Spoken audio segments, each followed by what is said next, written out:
先天大道简介 Introduction to DAO 中英对照先天大道简介一何为先天大道？2道与我有什么关系？3求道是求什么？4求道对我有什么好处？5具备什么条件才可以求道？6求道对我的生活有什么影响？7道的宝贵有什么印证？一何为先天大道？先天大道又简称道。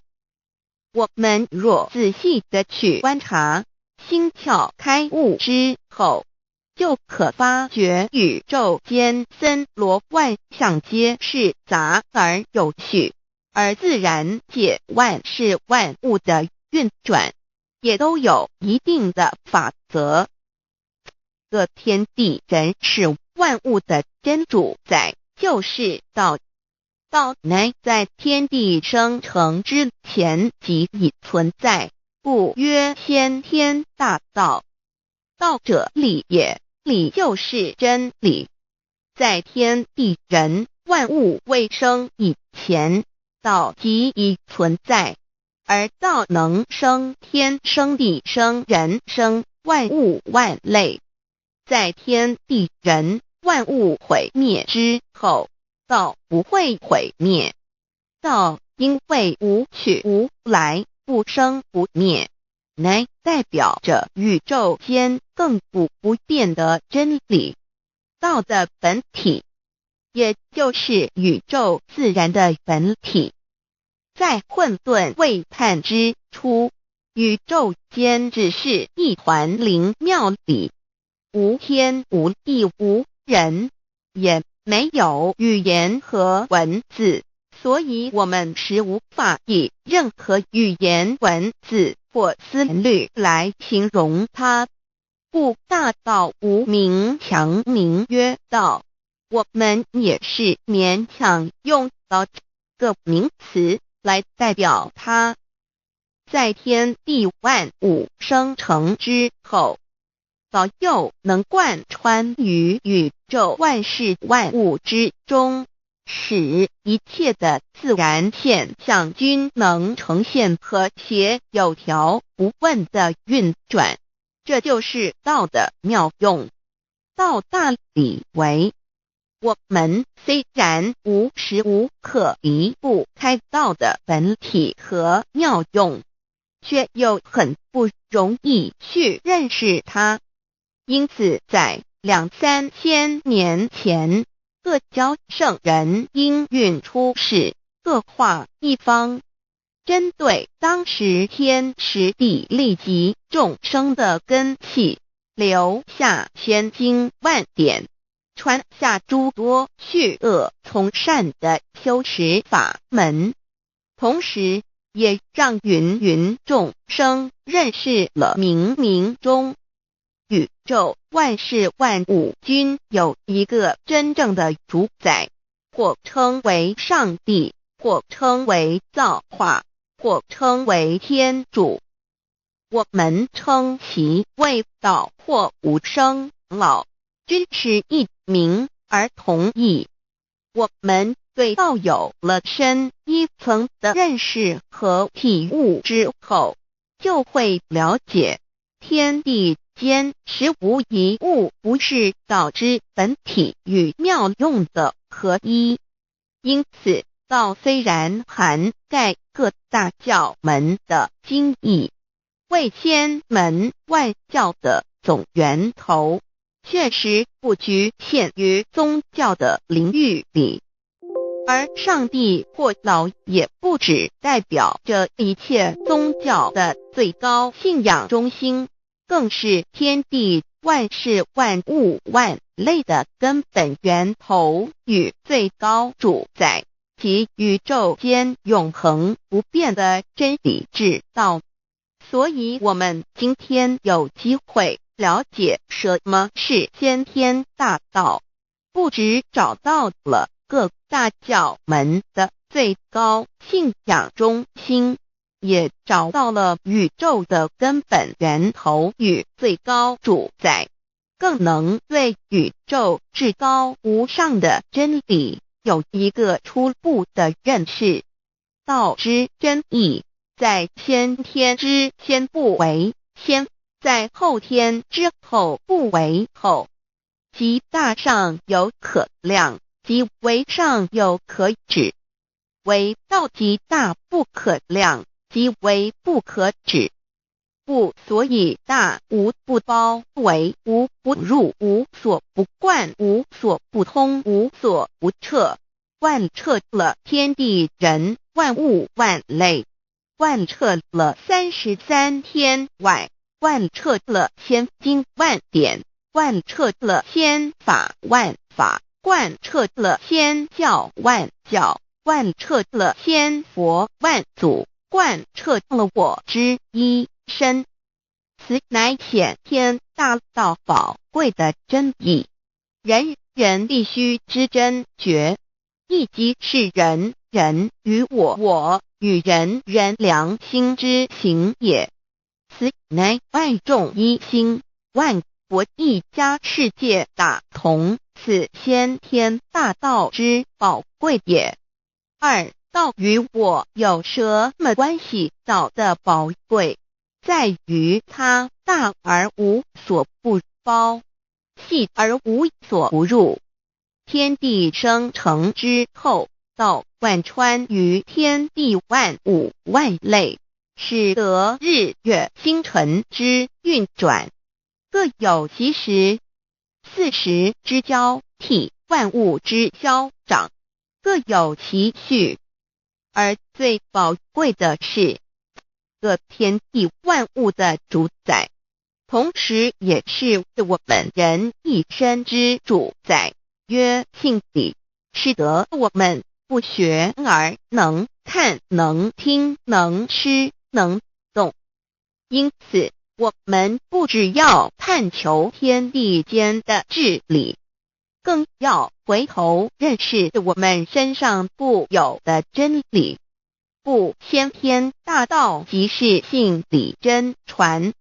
道的宝贵并不在于它有什么神秘稀有或特殊之处，而是在于它平时，但我们却时时刻刻离不开它的本体与妙用。我们反观一下自身，就会发觉我们身体的结构是非常精密和奥妙的。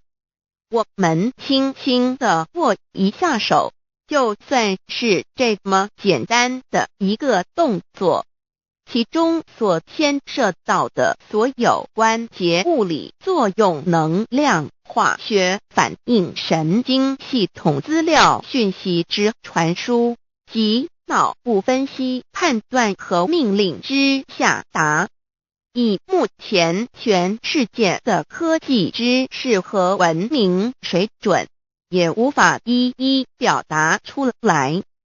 但是我们做出个动作的能力，却完全不因个人知道上了程度的差异而有任何影响。无论是学识多丰富的学者，或是目不识丁贩夫走卒，无论是成人，或是刚出生不久的婴儿，都可以轻而易举地做出的动作。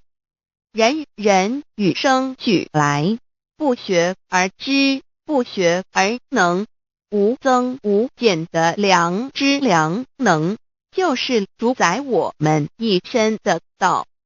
我们有学习而得到的知识和才能，有忘记的时候，有疏远的时候，而道的本体和妙用，不用学习，不用思考，大而能主宰宇宙的运作消长，小而能主宰我们一生之视听言动。我们有而不知其有，用而不知其用，却又无时无刻不能缺少它的不增不减，本自具足一切我们身上固有的道，因为就在我们身上，又称作自性老。我们了解了个主宰天地万物的道，在我们身上就有，它的作用不应受到我们赞美或否认而有任何增减。无论种族、肤色、国籍、宗教、信仰或贫贱富贵，均无分无别。因此，我们能求得先天大道，不只找到了宇宙的根本源头，也找到了不生不灭的真我。不只认识了宇宙，也认识了我一生的真正主宰。不只追求到了宇宙之至理，也找回了我身上本有的真理与良知良能。先天大道的根源是在我身上，原来固有的是我由先天带来的良知良能，即是我的良心。我的良心即是天心，天心即是道心，此心无形无相，即是真空。真空之妙，空而不空，空中妙有。妙有者，生天生地生人生万物万类之大本也。妙用者，万灵真在也，主宰天地人万物万类之真主宰，亦即是主宰我之一身。故曰道在无身，一切万能。道离无身，此身百无一能。先天大道如此宝贵，乃人人必须追求之道也。三求道是求什么？静心观察我们所存在的这个宇宙，我们往往会赞造物主的神奇。自然界每一刻皆有无数的事物在同时运转，而其整体却又是那么协调。我们身上的这个真理不也是一样吗？每一分一秒，我们身上皆有无数的生化反应、物理作用等同时发生。道的妙用分布在我们身上，不用学习，不用思考，其作用虽成千上万，合起来却只有一个自我，一切有条不紊，自然而成。道在无身，运用自如，在眼能视，在耳能听，在口能言，在鼻能闻香臭，在身能运用行动做事，此即道在我身之妙用。所以我们了解了道不只主宰着天地万物，更主宰我们一身。宇宙根本源头最高主宰与我一身主宰，并非二也。道的本体无形无相，我们肉眼看不到它，手也摸不到它，但它却无时无刻不在发挥其妙用，更进而随着天时及环境而发展出语言文字经典及造福人类的文明，此即是我们良知良能之作用。一般人不了解道在于我们自身的本体和妙用，只模糊意识到它的存在，便以灵魂代表它，我们称其为自性老。因其没有生灭，也不会毁坏，我们也称其为真我。此真我乃是最富足、最圆满、最光明、最完美、永恒不朽的。现在我们来生一看，看得见摸得着有形有相的肉体，能不能代表我把一个人生命中不同阶段的照片拿来比较，我们就可发觉，面貌是无时无刻不在变化的。我们一般均习惯以相貌认人，但相貌却不是永恒的。我们的肢体也不是真我，某些人不幸失去了一只手或一只脚，仍是好好的活着。我们的内脏呢？现在科学昌明，其至仅能把动物的心脏成功地植入人体。我们不能因此说这人不是他自己了。就算头的脑细胞从我们一出生就开始不断的在坏死减少和变化之，因此有形有相的肉体只是真我的一个工具而已。肉体虽然看似真实，却无时无刻不在改变之中，不拘数十年又变成一堆黄土。因它不是永恒的，我们称之为假我。对于真我和假我有所了解之后，我们也就可以了解我们为什么要求道了。如今我们非常幸运能有机会求得先天大道，求得的就是三宝。三宝简单明了，但也博大精深，其内容在求道时会详细解说。现在只简单的提出两点。首先，求道就是直接点出了真正永恒不朽的真我，也就是良心本性的发。在物质文明远较精神文明昌盛的今日，假若迷失真我，我们的人生将有如行尸走肉。若是认假为真，更是我们为了盲目满足假我而做出害己害人的事情，造成自己在世时